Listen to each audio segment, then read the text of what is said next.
Welcome to Up and Up, a show created by the LTV intern team to highlight the work of young emerging artists and entrepreneurs. I'm Nikki Seitz, and I work here at LTV, and today we have Kieran Conlon here with us. He's an 18-year-old recent graduate of East Hampton High School and actor/artist. Kieran, welcome to the show.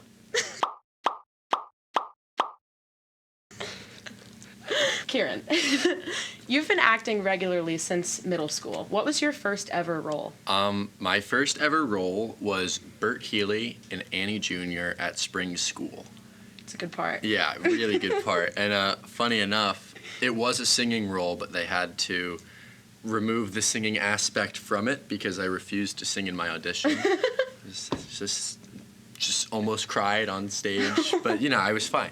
Awesome. I was fine. I got over the fear of it after. Did that mess with the plot at all, not having Bert sing? No, there were other characters along with my character, and they just took my singing part from me, but I was okay with that. Got it. Yeah. Well, you've come a long way since then. Can you share a little bit about your journey into acting and where you stand today? I mean, it took a long time for me to get past that stage fright singing aspect of it, but given enough performances and enough time of practicing and performing on stage, I am now glad to say I enjoy acting and now going to NYU for acting. So, yeah. Nice. What initially sparked your interest in acting and in that sphere? I honestly don't really know. I think it has something to do with the fact that all of my siblings, or rather, both of my siblings are... All two of them. Both of my siblings are, like, artistic and musically inclined. And since I was little, I'd always been into drawing and watching movies and, like, storytelling and stuff. And I feel like acting is another part of that allows me to express my story and other people's stories. And your mom was theatrical, too, in high school, right? Yeah, my mom was, she played Audrey in East Hampton High School's Little Shop of Horror in her junior year. Nice. Yeah. So it's hereditary is what I'm hearing. Yeah, for the most part. If your family doesn't do it, you can't do it. Okay. Your dreams are crushed. But if you practice really hard, you might make it one day. So, Kieran, not only are you an incredibly talented actor, but you also draw. You spent 2 years participating in East Hampton High School's AP Art program. And that program was a 2-year course that culminated in a rigorous artistic exam with really strict portfolio requirements. I'm speaking from experience because I took it, too. Did your time in this program foster your development as a young high school artist? I would say yes. It was probably the first opportunity in school, at least, that I had, for the most part, complete control over what and when and how I could do my art. And there were a lot of materials at my disposal and a lot of other like-minded artists around the same age, and we could all kind of play off each other, like Nikki. But yeah, I would say overall it did give me a look into what, like, freedom in art will look like in the future. So it sounds like it really gave you a lot of that creative control that, junior high and high school didn't really offer you until that point. Yeah, I mean, of course we were restricted by, like, the exam and, like, the parameters for the exam. But, yeah, as compared to elementary and middle school where we were doing papier-mâché jellyfish, I would say that a little bit better. East Hampton High School's AP Art program definitely was a little looser on the restraints. Yeah. Yeah. So, speaking of creative control and things that you can do artistically, you draw a lot at home, and you have an Instagram account that actually features all of your drawings. You do incredibly detailed drawings of mythical creatures, popular figures from movies, and characters of your own imagination, specifically dragons, which I'm sure a lot of people can see behind us.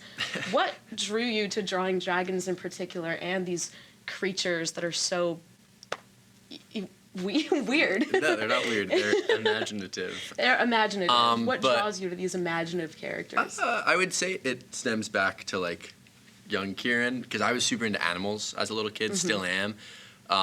And I was also super into, like, fantasy, like Tolkien and then, like, Harry Potter, stuff like that. And I think the blending of the two into this, like, speculative biology is what they call it, Cool. was something that intrigued me. So it was like the mixing of like real life zoology and biology with dragons, pretty much. Yeah. That's every kid's dream. Yeah, for sure. I think at some point, yeah. Absolutely. Everyone has a dragon phase. Yeah, and you're still in it. 18 Yeah, I years am old, not, yeah. strong, If in anything, a dragon I am phase. more in it now than I was then. I think that's awesome. Yeah. I think that it's such a cool outlet for you to have, always, until Instagram goes obsolete. Yeah, right. But Ooh. anyway, as stated, your dragon drawings are really intricate and super detailed.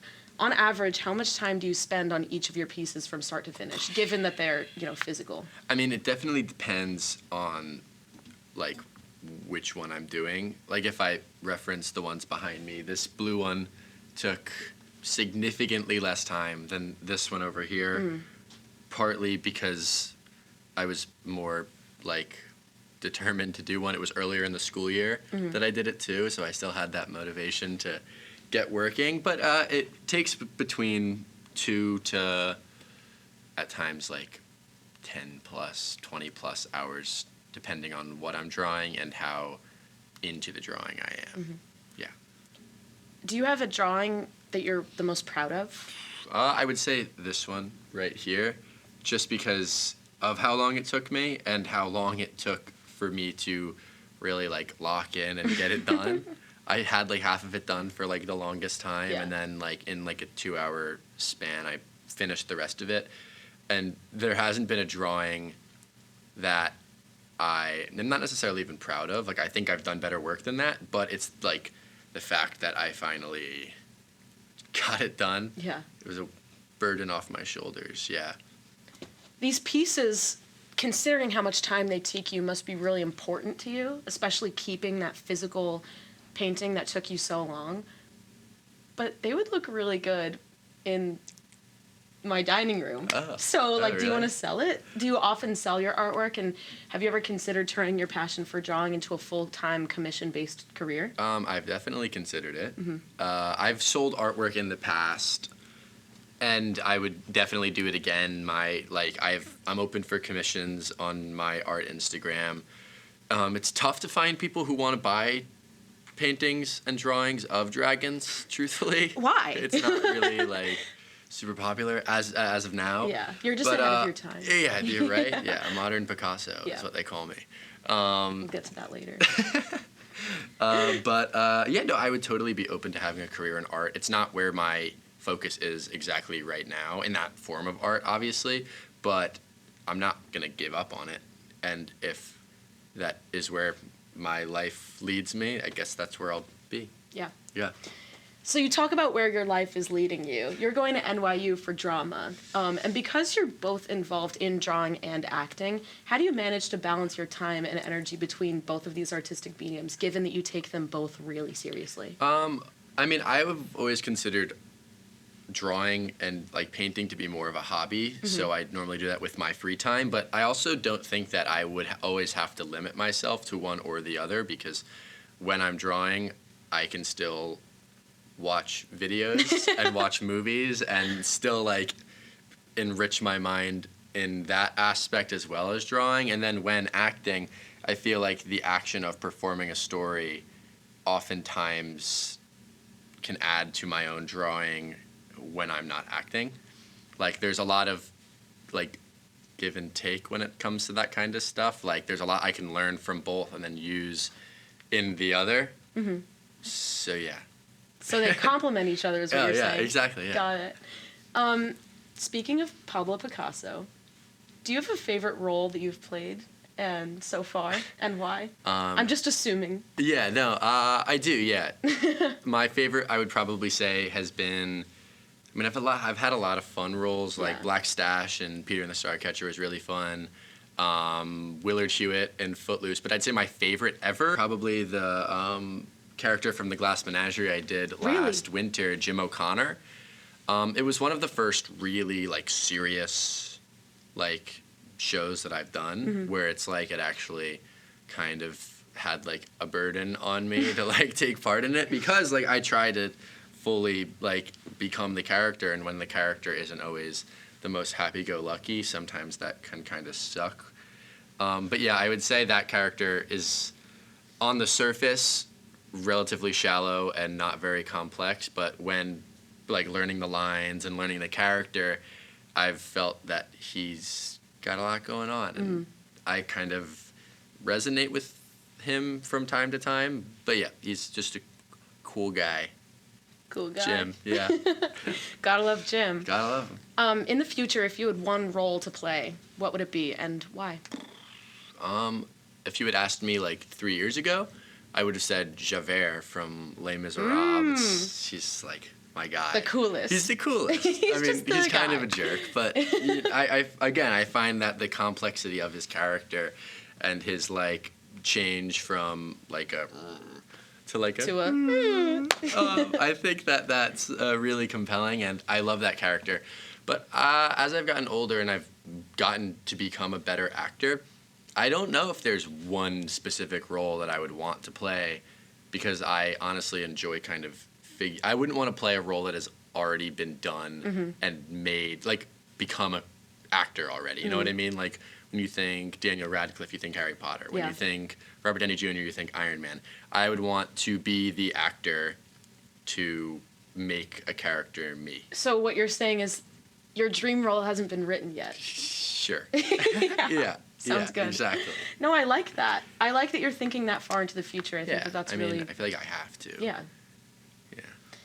So, soon you're going to be moving from Springs to New York City.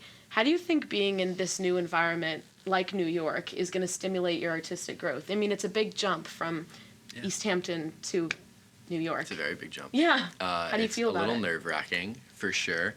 Super excited, super nervous. I've honestly never loved New York City that much, but it is like an opportunity that I can't pass up on. And I think that it's better for me as a person and for my future endeavors.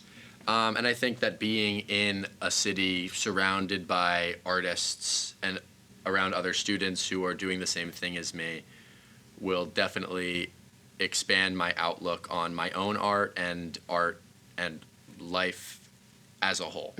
So yeah. Awesome. What career do you see yourself pursuing post-grad? I would like to act in movies. I mean, I like acting on the stage, but I haven't actually had the opportunity to act in films yet. But I feel like that interests me more so. But again, we'll see where NYU takes me, and we'll see how these next 4 years go. And I might have a different answer come next month even. I really don't know. But acting is what I want to do. How did you get involved with Andy Piver's Dragon Wagon?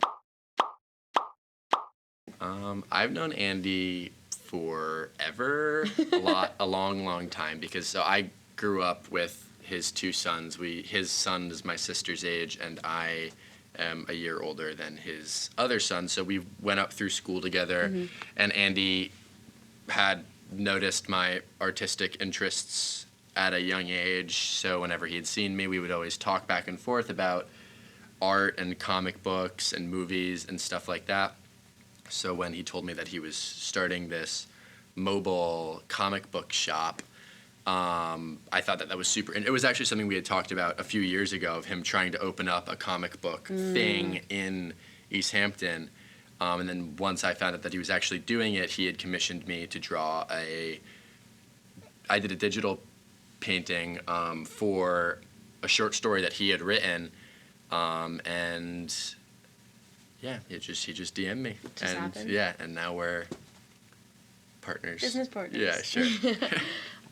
Speaking as one of the artists whose work is heavily featured and is a part of the Dragon Wagon, how do you think this new mobile comic book shop is going to impact the local community? Again, as Andy and I had talked about years prior, I think that it is an awesome idea. It's something that I wish that I had when I was younger, because, I mean, I had always grown up with fantasy and fiction and comic books as a part of my life, and I feel like I have benefited from it because, like, living in an electronic age, I feel like a lot of kids don't read. Like, it's just like they think that reading is more of a punishment than, like, a luxury or even a necessity. And I think that having a lot of these fictional stories that are all based not on real life but on real experiences, I think that any kid, any person, not just kid, any teenager, adult, could benefit from having these stories and these characters in their lives. Like Yeah. I did, and I assume Andy did too. Yeah.